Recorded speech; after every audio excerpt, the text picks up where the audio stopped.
Yes. Well, come in. Don't just stand in the doorway. What's the matter? Starstruck? Hmm. Oh, well, yes. I thought it was appropriate to wear the costume. It is my work uniform. This isn't exactly the kind of work environment that screams business casual. What do... Well, before we talk any further, come in and sit down. You're going to drive me crazy standing there with your mouth open. And if you could try to keep up a professional demeanor, it would make this interview go so much more smoothly for you. That wide-eyed stare isn't giving me the best impression. Better. Now, what were you saying? Oh. Well, yes, of course, I'm the real Mad Mystic. Wasn't I who you were expecting? Didn't they not tell you which supervillain you were applying to work for? Really? You're joking. You didn't? I knew that agency was a joke. But how could any employment agency fail to mention something as important as the job they're lining you up for? Especially if the job is minion to a supervillain. Unbelievable. That certainly makes this all interesting.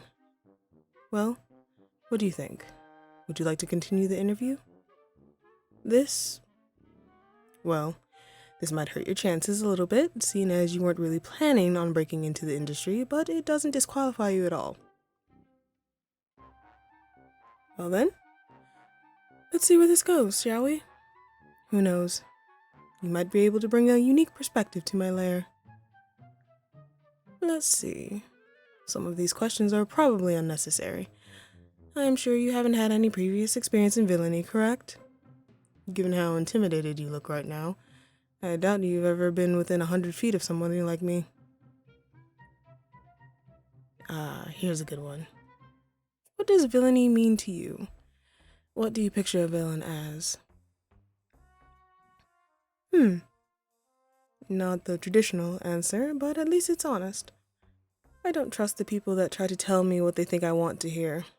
If I hear one more applicant say villains are the real heroes, I'll toss them out the window. I really will. And what about heroes? What do you think of them?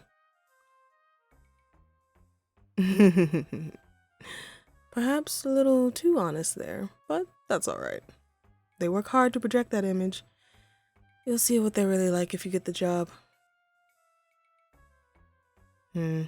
Honestly, I'm not terribly thrilled with the rest of these questions. They don't seem very relevant. How about this then? What made you decide to continue the interview? Are you drawn to the idea of illegal activities, or... Scared of what I'll do? That's reasonable, I suppose. I've done everything I can to create a fearsome reputation. Keeping a healthy fear of villains is a good trait in a minion. Is it only fear that keeps you here? Or are you in any way intrigued by the idea of working on the other side of the law? It can be very freeing, you know. Actually, you're more qualified than you probably think. There's a reason I set up this interview. Your resume is unorthodox for a prospective minion, but not bad at all. I could see you doing well under my employ. Oh, absolutely. It seems you've been jumping between very different kinds of jobs. For many employers, that's a red flag, but it's promising in this context.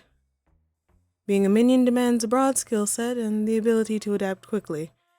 And turnover for minions is usually very high, so short tenures at jobs isn't anything unusual in this industry, though I personally try to keep employee retention higher. And these past positions are perfect. As an administrative assistant, you would have learned to manage your employer's affairs and anticipate their needs. Your stint as a warehouse worker shows you're capable of physical labor, and having been in customer service means you're used to dealing with hostile enemies. Not everyone can handle the mental stress of being hounded by police and superheroes. Yes, well, that is the major occupational hazard of being a minion. It's perhaps not quite as risky as you might think. Minions are actually treated quite leniently by the law, at least in this part of the world. You see, minions are helpful to villains, but they also bring us a bit of risk. A bumbling minion can accidentally reveal the location of a secret hideout or mess up an otherwise perfect master plan.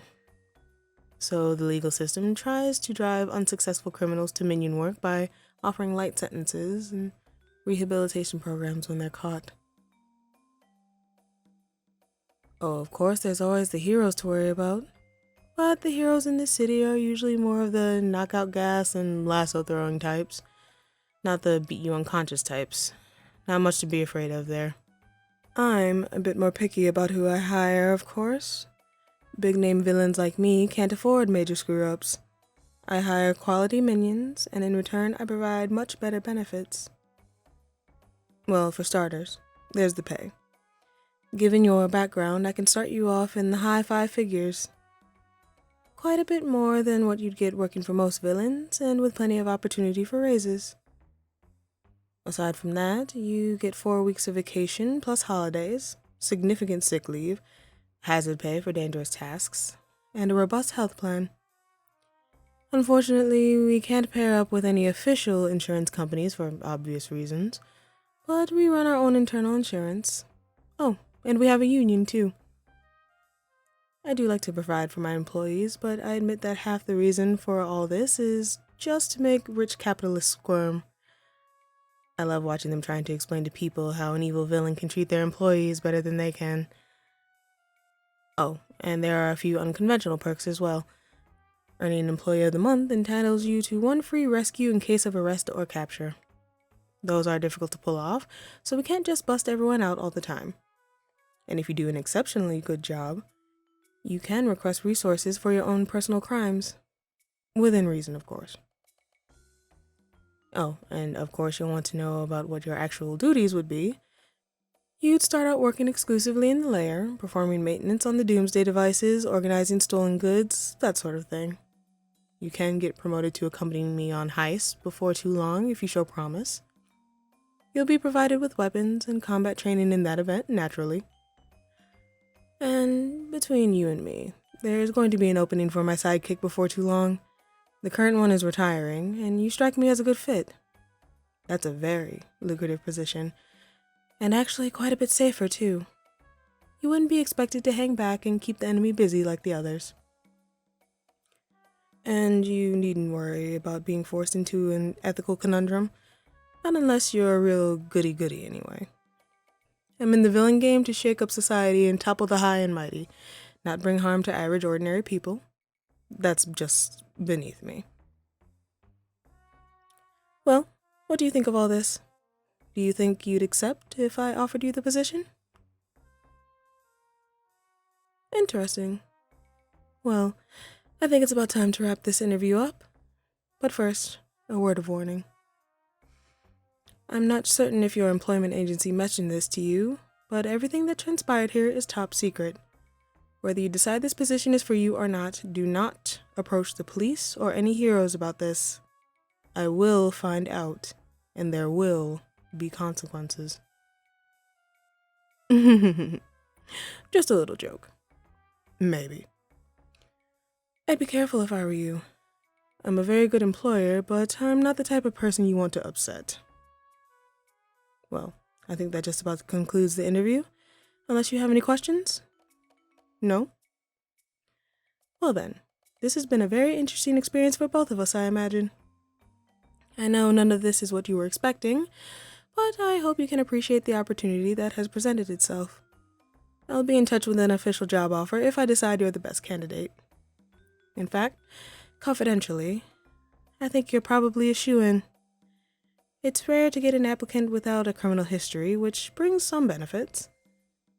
Even if we do find somebody else more traditionally suited, I may end up just hiring you both. We'll have to see. Goodbye now. Take care. Stay safe.